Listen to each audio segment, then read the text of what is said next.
We're continuing our countdown of the top 5 reasons as to why you won't be able to transfer ownership of your business. I'm Rob McGregor. And I'm Lorraine McGregor. And we're from Spirit West Management. Now, if you have not yet watched reason number 5, you need to go back and watch that now. The videos are in sequence and you want to watch them in that order. So now we're going to work on reason number 4 and reason number 3. Reason number 4 and reason number 3 are the 2 most powerful motivators to make your business saleable. So let's look at reason number 4. Reason number 4, why you won't be able to sell your business and what you can do about it. You haven't decided what your cool next act is. A bleak or fuzzy future never got anyone up off the couch. Here's what we discovered after working with owners like you over the last 20 years. Everyone always thinks the reason they won't be able to sell their business is because they won't be able to find the right buyer or successor to take over. Or you just don't think about it at all. The reason most owners can't sell or transfer is they didn't find an inspiring motivation to make the changes that would make their business saleable or transferable. Meaning you don't know what else you would do if you didn't have your business. It defines you. So what will motivate you? Whatever you are going to do next has to be juicier than what you're doing now. Otherwise, you won't find the time to prepare your company for sale. Then we all lose. Change and define your saleable options. If you want to be able to claim your wealth and see your business continue to thrive, you have several options. You can transfer ownership to family member or senior manager. You can find a buyer. Or you can hire a senior leader to run it for you until you are ready to sell. All options require that your company be in saleable condition, period. You can't transfer, sell, or name a successor in a business that depends on you, your skills, your knowledge, and your networks. So let's get back to zeroing in on your future. Where do you want to be in 5 years? Still working in the same way you are today? Or enjoying the fruits of your years building the company while exploring other aspects of life? If you selected A, then you don't need this training. You don't need to make your business saleable. Unless, of course, making your business more profitable and less reliant on you is a tantalizing goal. If you pick A or B and want a better future regardless, recognize that exit planning, the way it is presented to most owners, is confusing. You may or may not want to exit your business. What you do want is a business that is attractive to investors. Why?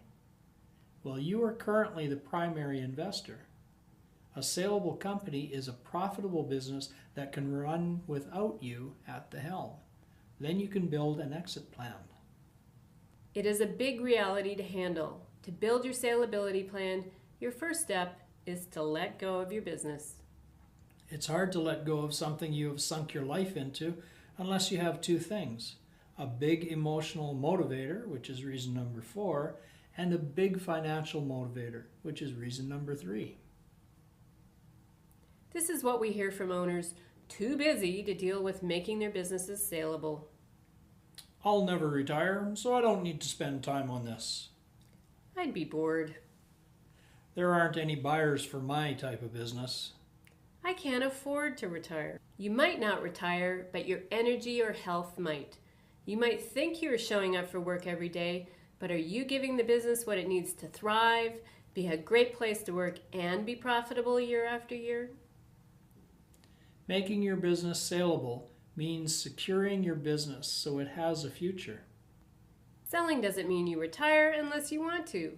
If you want a vital future, start dreaming today. Where in the world do people need your talents? What creative yearnings have you left on the back burner? Start exploring. It's hard to go towards something when you don't know what you want. Retirement is so yesterday. You can't play golf every day. Okay, some of you will. But what will make you get out of bed every morning after you've handed over the reins to the next owner or senior manager? The solution to fix reason number 4 is to define a future you're hungry for, which includes the people you care about. What do you care about?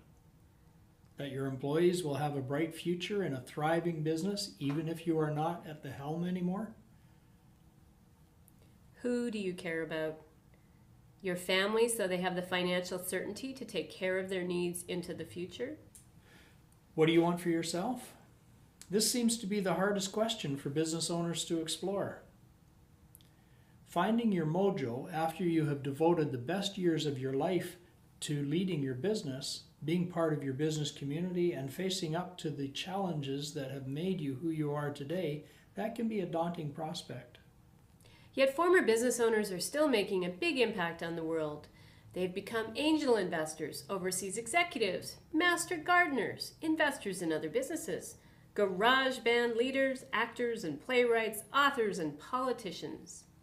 And many former owners still stay connected to their business community and the company they sold by mentoring the new owner, serving on the board, staying active in their associations, or just checking in to see how things are going. So they maintain their connection to their business family. You have probably left a lot of creative energy on the back burner. It's time to turn it on. Sit down with the people who know you best.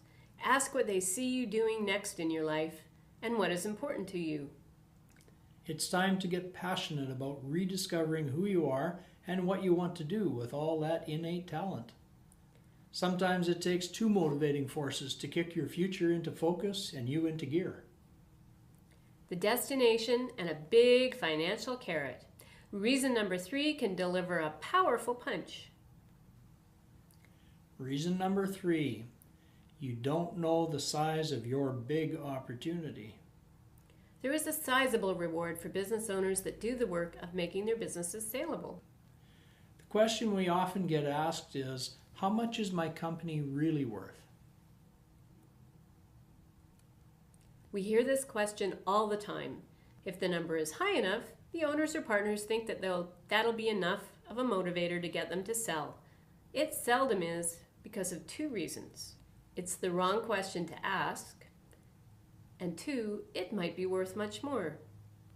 The right question is, what would I be willing to sell it for and when? And what do I have to do to make sure my company is worth that amount? Your big opportunity relies on you being willing to learn how to think like an investor and stand in their shoes to evaluate whether your company is worth buying. Okay, you say, but what about there aren't any buyers for my type of business? Even in this economy, there is a lot of cash looking for great businesses. Other companies, private equity groups, your neighbor, a recent immigrant, your employees, another entrepreneur, your cousin's wife, a public company, angel investors. But you have to be the kind of company they are looking for, and then you have to be found. But I can't afford to retire, so what's the point of preparing to sell? You don't understand there is a short-term and long-term big reward when you make your business saleable. Your company becomes more profitable in the meantime, so you can afford to replace yourself. And if you close the opportunity gap, like our clients did, your company might sell for far more than it is worth now. You could retire in 2 to 4 years. So what is the opportunity gap, you ask? It's the difference between what your company is worth today, if there was a buyer willing to give you that amount, and the amount you secretly hope you can sell it for. And the secret to selling it for your secret number is to do the work that makes your business attractive to the right prospective buyer. What's your opportunity gap? What if you could sell your company for the number you secretly wish it was worth? Think about that for a minute. We had a client whose secret number was 16 million. Because of profitability leaks, they were only worth 7 million. They had an opportunity gap of $9 million. They decided to close the gap and make sure they could put that extra value in their exit fund. What was involved in closing the gap? Find the profitability leaks, set strategic goals, redefine accountability and responsibility, measure results, uncover customer needs, learn how to lead change, understand and resolve chronic operation problems. Now you're probably asking, was it worth all that work? Making their business saleable delivered an additional $11 million reward on top of the $7 million. That's a 157% increase in value in 18 months. Oh, and by the way, because they learned how to become more profitable, they were able to give all their employees bonuses. No one had been paid a bonus in 2 years. They thought it was because of the economy. Actually, sales didn't increase the year they paid bonuses. Profit and gross margin did. Where would they be today, 2 years later, if they hadn't done the work? They'd still be unsaleable. Buyers would not be interested. Even though sales are more than $30 million, without a stable operation and growth plan, the company would remain unsaleable. And even if the employees wanted to buy the company, the business would not qualify for a loan to help the employees buy out the shareholders. Why? Because your company's cash flow may have to serve as collateral for the bank loan. The bank has to be assured there's enough cash flow after loan payments to grow the company. You may have to hold a credit note.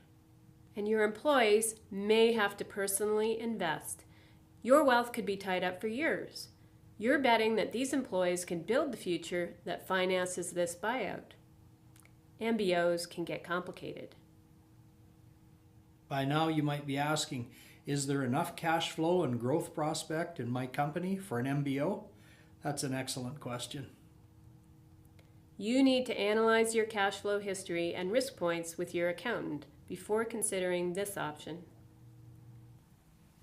The choice is yours. Close the opportunity gap or stay in your comfort zone. In the comfort zone, you know what to expect.